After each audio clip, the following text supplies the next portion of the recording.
Hello दोस्तों, welcome back to रून channel Science Mongers. आशा है आप सभी कुशल मंगल होंगे और अपने एग्ज़ाम की तैयारी कर रहे होंगे। जिस टाइम ये वीडियो बना रहे हैं मैं आपको बता दूं, डेट अपनी है 12 नवंबर 2025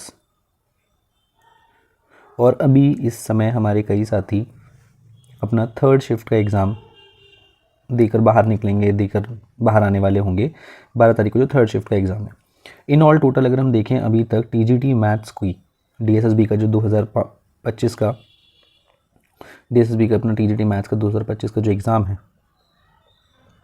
इसकी अब तक कुल मिलाकर 4 शिफ्ट्स हो चुकी हैं, जिसमें बहुत ही इंपॉर्टेंट थी आपकी 6 नवंबर वाली शिफ्ट, जिसने एक टेम्पो सेट कर दिया है कि पेपर कैसा आ रहा है, किस तरीके के सवाल पूछे जा रहे हैं, किन टॉपिक्स को कवर करना है, कौन से टॉपिक इंपॉर्टेंट लग रहे हैं, हाईली इंपॉर्टेंट टॉपिक्स हैं।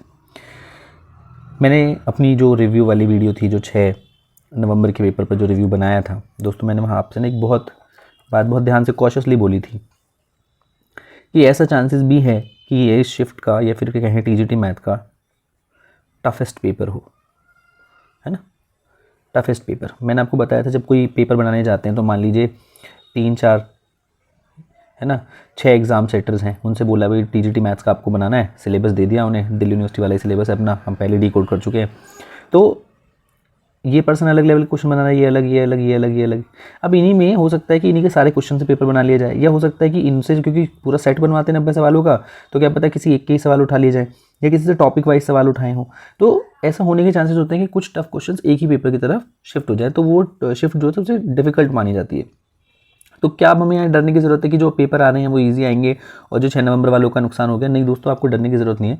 आप सबके लिए रामबाण है नॉर्मलाइजेशन। ऑल्दो किसी को समझ नहीं आता, बट इतना तय हो जाता है कि नॉर्मलाइजेशन का मतलब है कि नॉर्मैलिटी लाना। कहने का मतलब अगर ये ग्राफ है ना, और एग्जाम्स अगर आपके ऐसे हो रहे हैं, मतलब आपका इस वाली शिफ्ट पे बड़ा टफ एग्जाम आ गया और लोअर है, तो इसे कहीं एवरेज पे लाने की कोशिश की जाती है, या तो आपके स्कोर को बढ़ाकर यहाँ तक लाया जाएगा या आपके स्कोर्स को घटाकर यहाँ तक लाया जाएगा। इट डिपेंड्स, है ना, इट डिपेंड्स उनकी नॉर्मलाइजेशन कैसे हो रही है। तो नॉर्मलाइजेशन से हो सकता है कि 6 नवंबर को जो पेपर हुआ हो टफ हो और उसके बाद मार्क्स बढ़ने के चांसेस हों आप लोगों के। तो ये बात मान के चलिए, अभी तक जो 2 शिफ्ट का जो पेपर हुआ है ना अपना, आज है ना 12 तारीख को, 12/11/2025 में जो 2 शिफ्ट का रिव्यू आ रहा है ना अपना, उसको थोड़ा समझने की कोशिश करते हैं। और ये समझना इसलिए, ये पता करने के लिए कि भाई जो मेहनत कर रहे हैं वो सही डायरेक्शन में है नहीं। देखिए सबसे बड़ी इंपॉर्टेंट जो है ना, ऑनेस्टी रखिए, अपनी ईमानदारी रखिए।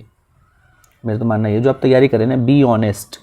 आपको पता है आपने कितनी तैयारी करी, अपने आप को बरगलाने की ज़रूरत नहीं है, कन्फ्यूज़ होने की ज़रूरत नहीं है, और ये सोचने की ज़रूरत नहीं कि मैंने कुछ नहीं पढ़ा है, बहुत कुछ पढ़ लिया। ठीक है, तो पहली बात ये मान के चलिए, जो आप मेहनत कर रहे हैं वो बिल्कुल ऑनेस्ट है और उसकी बिल्कुल राइट डायरेक्शन है। आप राइट डायरेक्शन में जा रहे हैं बिल्कुल। आपको पता ही है पेपर 2 पार्ट में होता है, पार्ट ए और पार्ट बी।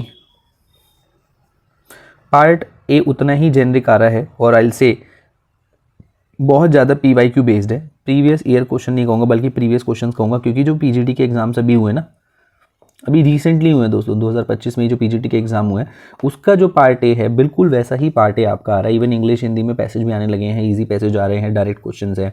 जीके लोगों को थोड़ा टफ लग रहा है क्योंकि कुछ अच्छे से करंट अफेयर पूछ लिया, तो जीके थोड़ा सा आपको टफ सा लग सकता है। But talking about other section जो पार्ट ए में आपके हैं, रीजनिंग, मैथ्स, है ना, इंग्लिश, हिंदी, वो करने वाले आ रहे हैं, डुएबल आ रहे हैं। यहाँ लोगों की ऑब्जर्वेशन ये थी कि जो पार्ट ए का मैथ्स है ना, वो कैलकुलेटिव है। ये कैलकुलेटिव हो गया तो अपने को तो पार्ट बी भी मैथ का ही है, यहाँ भी करना है। तो मेरा कहना ये है कि इस वाले पार्ट पर आपको ज़्यादा मेहनत करने की ज़रूरत नहीं है। पार्ट ए का जो कैलकुलेटिव वाला मैथ है ना, ज़्यादा समय मत दो। आप ये मान के चलिए, ये किसी भी हालत में 1 घंटे में अपने को ख़त्म कर देना है ये पेपर, पार्ट ए, तब पार्ट बी पे मूव करेंगे। और आपको पता है 40% इसमें लाना मैंडेटरी है अपना। यहाँ तो फिर भी गाड़ी चल जाएगी, इसमें नहीं भी आएंगे तो भी अपने लिए मैनेजेबल है, बट इसमें 40% जो है यहाँ लाना मैंडेटरी है, तभी आपका पेपर तो क्वालिफिकेशन वाले में सेक्शन में माना जाएगा। इसमें अपने को पता है 90 मैथ्स के हैं और 10 अपने पेडागोजी के हैं। तो पहले पेडागोजी पे बात कर लेते हैं दोस्तों कि पेडागोजी के कैसे सवाल आ रहे हैं। जो 10 क्वेश्चन पेडागोजी के हैं, इस पेडागोजी के जो 6 नवंबर को सवाल आए थे वो लोगों को काफ़ी टफ से लगे थे, मतलब पता नहीं कहाँ से कुछ भी पूछ लिया। बट जो आज की शिफ्ट में 2 शिफ्ट में जो सवाल आए हैं ना पेडागोजी के, वो काफ़ी डुएबल है। हमारे दोस्त जो हैं, जिन्होंने अभी तक हमें बताया, जिनसे हमारी बात हुई, उन्होंने बोला डुएबल है, अच्छे से करे हैं।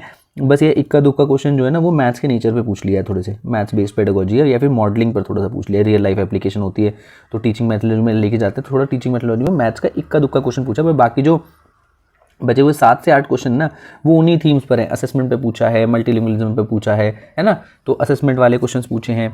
तो इन क्वेश्चंस को आप एक बार क्विकली अगर आपके पास टाइम हो, जिनका भी एग्ज़ाम होने वाला है वो भी थोड़ा सा देख लें।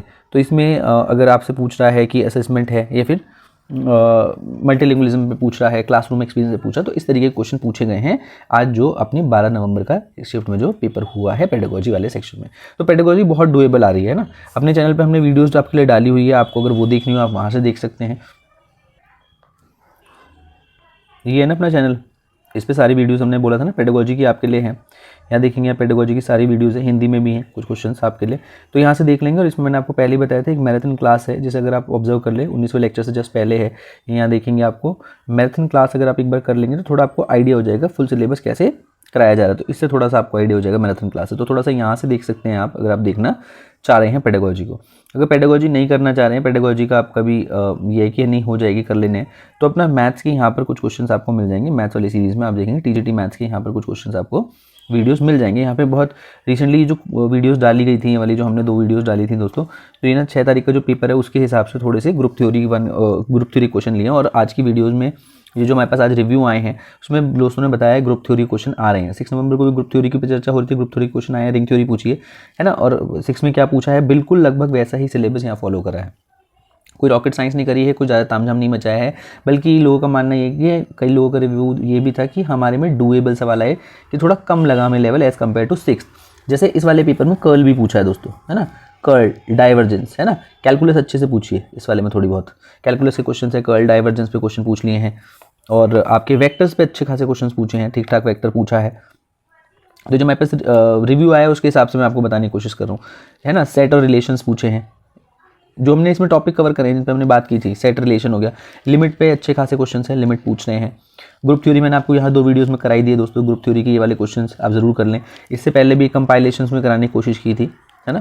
तो कैलकुलस वाली अगर नहीं देखी है तो एक लॉन्ग कैलकुलस वाली वीडियो है, आप वहाँ से कैलकुलस कवर कर सकते हैं। ये वाली ऑल PYQs हैं, तो आपको कर्ल डाइवर्जेंस क्या होता है या फिर नोट्स देखने हो तो यहाँ से आप नोट्स देख सकते हैं। तो ये वीडियोज़ में आप इनको थोड़ा थोड़ा मिल जाएगा नोट्स का मटेरियल, जो यहाँ से आप कर सकते हैं और आपको आइडिया हो जाएगा किस तरीके के क्वेश्चंस आ रहे हैं दोस्तों। तो आपके पास कंटेंट हम तो यहाँ से उपलब्ध करा रहे हैं आपको, जितना आप यहाँ से कंटेंट ले सकते हैं आप करिए। बाकी अगर बात करें कि और पार्ट बी में ऐसा क्या पूछा है, क्या कुछ नया पूछा है, और तो मेरा यही फीडबैक होगा दोस्तों, देखो नया तो कुछ नहीं पूछा है, क्योंकि मैंने आपको बताया कि अभी तक ग्रुप थ्योरी पे फोकस अच्छा है, ग्रुप थ्योरी पूछा है ना। तो ग्रुप थ्योरी कर लेंगे, अपने को वेक्टर्स करने हैं, अपने को रिलेशंस करने हैं, रिलेशन फंक्शन। ये टॉपिक है किसी भी हालत में नहीं छोड़ने, हमें ये वापस से रिविजिट करने ही पड़ेंगे। इन पे कई क्वेश्चन पूछा है, कन्वर्जेंट डाइवर्जेंट पे क्वेश्चन आ रहे हैं, है ना, सीरीज़ है। कॉम्प्लेक्स नंबर तो बहुत अच्छे से पूछना है दोस्तों, कॉम्प्लेक्स नंबर नहीं छोड़ना है अपने को।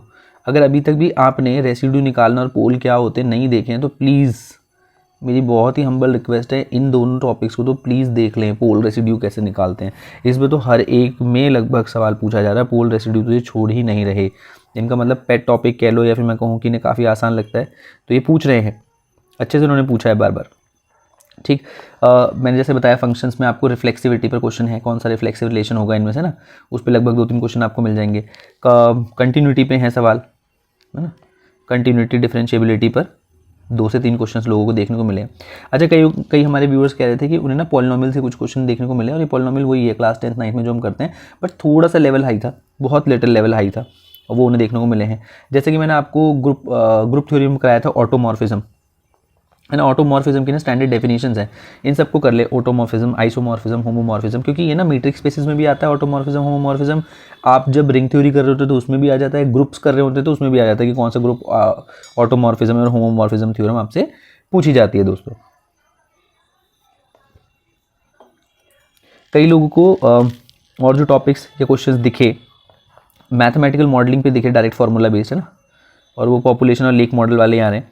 लिमिट्स पे क्वेश्चन तो मैं आपको बता ही चुका हूँ कि आ रहे हैं। मीट्रिक स्पेस पर अच्छे खासे क्वेश्चंस हैं, रिजल्ट बेस्ड क्वेश्चंस है, मीट्रिक स्पेस है ना, रिजल्ट बेस्ड है। और कई दोस्त इस पर रिक्वेस्ट कर रहे थे जिनका भी तो अभी 13 और 14 को पेपर होना है। आप चिंता मत करिए, आज रात तक मीट्रिक स्पेस पर एक और वीडियो आ जाएगी आपके लिए, कल सुबह तक हम मीट्रिक स्पेस के लिए क्विकली वीडियो डाल देंगे जिससे आप रिवाइज कर लें कल के लिए। 25 क्वेश्चंस का एक वीडियो बना के I put up metric space के लिए इंपॉर्टेंट क्वेश्चन जो आप कर सकते हैं। ठीक, और जहाँ तक है बात करें और जो इंपॉर्टेंट टॉपिक हैं लगभग यही है जो आपको एक बार रिविजिट करने हैं ना। और एडजॉइंट वाली प्रॉपर्टी, सेल्फ एडजॉइंट, इन सबको जरूर देख लें मैट्रिक्स में ना, एडजॉइंट वगैरह क्या होते हैं, सेल्फ एडजॉइंट क्या होता है, ये कहाँ पे देखेंगे आप, मैट्रिक्स वाली यूनिट में, ठीक है। डायमेंशन और बेसिस वाला क्वेश्चन दिखा है लोगों को करने के लिए। सब स्पेस पे क्वेश्चन पूछा, मैंने सब स्पेस पिछली वाली वीडियो में आपको कराया था कि सब स्पेस किसे कहते हैं। सो डायमेंशंस पे ज़रूर कर लें, मैंने आपको डायमेंशन थ्योरम समझाई है ना, V+W वाली, वो ज़रूर देख लें कि उसमें कैसे होता है, इंटरसेक्शन जोड़ के पूरे यूनियन का आप रिजल्ट निकाल सकते हैं। तो दीज काइंड ऑफ क्वेश्चंस बार बार पूछे गए हैं पेपर में, और इसमें भी पूछे गए हैं जिस टाइम पर हम ये वीडियो बना रहे हैं। 2 शिफ्ट्स और हो चुकी हैं, तो टोटल ये लगभग 3 शिफ्ट्स का आपके पास रिव्यू है, इसलिए आपका ज़्यादा टाइम वेस्ट नहीं करेंगे। रिव्यू आपको समझ आ गया है, सिर्फ रिव्यू इसलिए किया था कि आपको समझ आए कि आप बिल्कुल सही डायरेक्शन में, बिल्कुल गड़बड़ नहीं कर रहे हैं। बात करें अटेंडेंस की, तो अपनी फर्स्ट शिफ्ट की अटेंडेंस वही रही है जिस तरीके से 6 शिफ्ट की थी। 6 तारीख को जो तीसरी शिफ्ट हुई थी उसमें लगभग 39% मैंने आपको बताया था लोगों ने अपीयर किया है। इस वाली जो पेपर था इसमें लगभग 36 या 37% के आसपास का आंकड़ा रहा है अपीयरेंस का। तो मतलब इतने ही लोग पेपर देने आ रहे हैं, तो लगभग 50% भी नहीं जा रहा। जहाँ सोशल साइंस में 50% लोग देने भी आ रहे थे, मैथ्स में इतने लोग अपीयर नहीं कर रहे हैं। इसके रीज़न कई होते हैं, क्योंकि साइंस और मैथ्स दोनों में एलिजिबल होते हैं, तो साइंस को लेकर ज़्यादा कॉन्फिडेंट होंगे, ये एक रीज़न हो सकता है। दूसरा, जैसे टाइम पर हो रहे हैं वो भी थोड़े मुश्किल आते हैं, ठंड काफ़ी है, कई दोस्त पहुंच नहीं पाते सेंटर पे, कई बाहर रह जाते हैं, कई प्लान नहीं कर पाते इतनी लंबी जर्नी, है ना। तो बहुत सारी चीज़ें हैं, बट मेरा कहना वही है आपसे, साइंस बंकर्स की तरफ से आपको ऑल द वेरी बेस्ट। बिल्कुल आप सही तैयारी कर रहे हैं, अभी तक आप जो करते आ रहे हैं। सिलेबस तो बिल्कुल मैंने जैसे पहली वीडियो में कई बार आपको बोला है, सिलेबस तो इनका माई बाप है भाई साहब, बिल्कुल सिलेबस से हट ही नहीं रहे हैं। सिलेबस में जितनी यूनिट है, 13 यूनिट है, मैंने बताया था सिलेबस में लिखी 13 है, पर इनडायरेक्टली 14 यूनिट है। ग्रुप थ्योरी 1 छोड़ रखा है, लिखा नहीं है सिलेबस में, पर दबा के सवाल पूछे हैं, क्योंकि ग्रुप थ्योरी 1 अगर आप नहीं करेंगे तो 2 तो हो ही नहीं सकती ना। तो आप इसलिए ये भी याद रखें, सिलेबस दिल्ली यूनिवर्सिटी वाला बिल्कुल फॉलो करा है, कहीं भी पीछे नहीं छोड़ रहे हैं, हर तरीके से सवाल डायरेक्ट पूछ लिया गया है। तो बिल्कुल सिलेबस को फॉलो करते हुए तैयारी करिए, सही डायरेक्शन में। पुराने नोट्स को रिवाइज करिए, कुछ नया मटेरियल उठाने की ज़रूरत नहीं है। रिवाइज लोगों को सबसे ज़्यादा टेंशन दे रहा है पार्शियल डिफरेंशियल इक्वेशन, जिसमें हीट वेव के क्वेश्चंस आ रहे हैं। अरे ज़रूरी नहीं है ना यार, 90 क्वेश्चंस हैं प्लस 10 पेडागोजी के हैं, नहीं करोगे हीट वेव कोई मौत नहीं आ जाएगी। हीट वेव पे इतने क्वेश्चन नहीं आ रहे। और सबसे बात, अगर आपको हमारा एक्सपर्ट वाला इंटरव्यू याद हो, स्वप्निल मैम, उन्होंने साफ बोला था सबसे रिस्की होता है पीडी करना। पीडी हर किसी के बस की नहीं है, सॉल्व भी नहीं होता। पूरी मेहनत करोगे, सवाल का आंसर नहीं निकलेगा, फिर परेशान घूमोगे। तो पीडी को लेकर चिंता बिल्कुल मत करो। उस सेक्शन में जो बाकी क्वेश्चन हो कम से कम उन्हें तो करो दोस्तों, क्योंकि 1 मिनट से ज़्यादा हर सवाल पर देने का आपके पास समय है ही नहीं, बल्कि 1 मिनट से पहले ही करना है। मैं तो ये कह रहा हूँ 60 मिनट ही तो बचा रहे हो आप इस पेपर के लिए, और लगभग आपको 100 सवाल खींचने हैं दोस्तों। कैसे कर लोगे आप?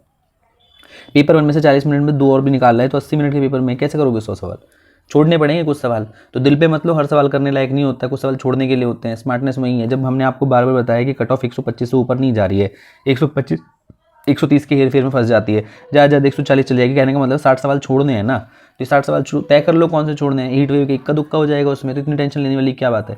तो प्लीज़ दोस्तों बिल्कुल सही ट्रैक पर हैं, मेहनत करते रहिए, पीडी को लेकर ज़्यादा टेंशन मत लीजिए। All the very best from science bunkers.